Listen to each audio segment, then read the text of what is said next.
ഇതൊരു ഇന്നത്തെ ദിവസം എന്ന് പറയുന്നത് ചരിത്രത്തിൽ രേഖപ്പെടുത്തേണ്ടുന്ന ഒരു ദിവസമായിട്ട് മാറും എന്നുള്ളതാണ് ഞാൻ കരുതുന്നത്. കാരണം 12 വർഷമായിട്ട് ഞങ്ങളെ ആർക്കും ഒന്നും ചെയ്യാൻ പറ്റില്ല, ഞങ്ങൾ പറയുന്നത് കേട്ട് നിങ്ങളൊക്കെ ജീവിച്ചോളണം, ഞങ്ങൾ ഇങ്ങനെയേ ഭരിക്കുള്ളൂ എന്ന് പറഞ്ഞ ഒരു ഗവൺമെൻറ്റിനെ മുട്ടുകുത്തിക്കുവാൻ വേണ്ടി ഇവിടുത്തെ യുവാക്കൾ, വിദ്യാർത്ഥികൾ, ഇവിടുത്തെ അച്ഛന്മാർ, അമ്മമാർ എല്ലാം ഇറങ്ങി നിന്നപ്പോൾ പറ്റി എന്നുള്ളത് ഒരു മാറ്റത്തിൻ്റെ സൂചനയാണ്. ഇത് CJPയുടെ നേതാവ് പറഞ്ഞ അഭിജിത് ദീപ്കെ പറഞ്ഞ പോലെ ഇതൊരു തുടക്കം മാത്രമാണ്. ഞാൻ എപ്പോഴും പറയുന്നത് പോലെ ആരാലും തകർക്കപ്പെടാത്ത കോട്ടകൾക്കാണ് ഞാൻ വസിക്കുന്നത് എന്ന് തിരിഞ്ഞിരിക്കുന്ന അധികാരികൾക്ക് നേരെയുള്ള താക്കീതാണിത്.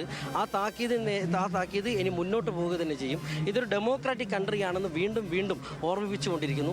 ജെൻസി കുട്ടികൾ, നിങ്ങൾ ജെൻസികളെ, നിങ്ങൾക്ക് മറ്റ് പ്രക്ഷോഭങ്ങളൊക്കെ വന്നപ്പോൾ പലതരത്തിലും അതിൻ്റെ നേതാക്കന്മാരെയൊക്കെ പലതരത്തിലാണ് ഭീഷണിപ്പെടുത്തിയിരുന്നത്. ഇപ്പം ED വിട്ട് ഭീഷണിപ്പെടുത്തുക, NIA കൊണ്ട് അറസ്റ്റ് ചെയ്യിപ്പിക്കുക, ഇങ്ങനെയൊക്കെയാണ് UAPA കേസ് രജിസ്റ്റർ ചെയ്യുന്നത്. ഇപ്പോൾ ഈ 18 വയസ്സും 25 വയസ്സിലെ കുട്ടികൾക്ക് അക്കൗണ്ട് പോലും ഇല്ലാത്ത കുട്ടികളെ എന്ത് ED വിട്ട് ചെയ്യിപ്പിക്കാനാണ്?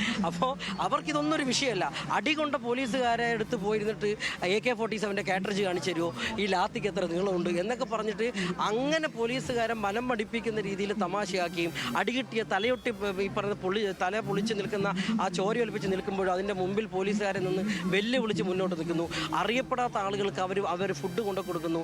വളണ്ടിയറായിട്ട് നിന്ന് ആരും പറയാതെ നമ്മുടെ രാജ്യമാണെന്നുള്ള റോഡുകൾ ക്ലീൻ ചെയ്ത് വെക്കുന്നു. ഒരു പുതിയ സമര മുഖം ഇന്ത്യക്ക് കാണിച്ചു കൊണ്ടിരിക്കുന്നു. ഒരു ഓർഗനൈസേഷനും ഇല്ലാതെ ഈ പറഞ്ഞ പോലെ ഓർഗാനിക്കായിട്ട് അതിൻ്റെ ഒരു തലമുറ വന്നുകൊണ്ട് ഞങ്ങൾക്ക് സമരം ചെയ്യാൻ കൃത്യമായിട്ട് അറിയാം, ഞങ്ങൾക്ക് കൃത്യമായ ഡിസിപ്ലിനോട് എങ്ങനെ സമരം ചെയ്യേണ്ടതെന്ന് അറിയാം എന്ന് ഈ ഇന്ത്യക്ക് കാണിച്ചു കൊടുത്തിരിക്കുന്നു. ഞാൻ വീണ്ടും പറയുന്നു, ഇതൊരു തുടക്കം മാത്രമാണ്. ഈ തുടക്കം കൂടുതൽ ശക്തിയോടുകൂടി മുന്നോട്ട് കൊണ്ടുപോകും. എല്ലാ സ്ഥലങ്ങളിലും ഇതിൻ്റെ പ്രതിഫലനങ്ങൾ കണ്ടു തുടങ്ങി.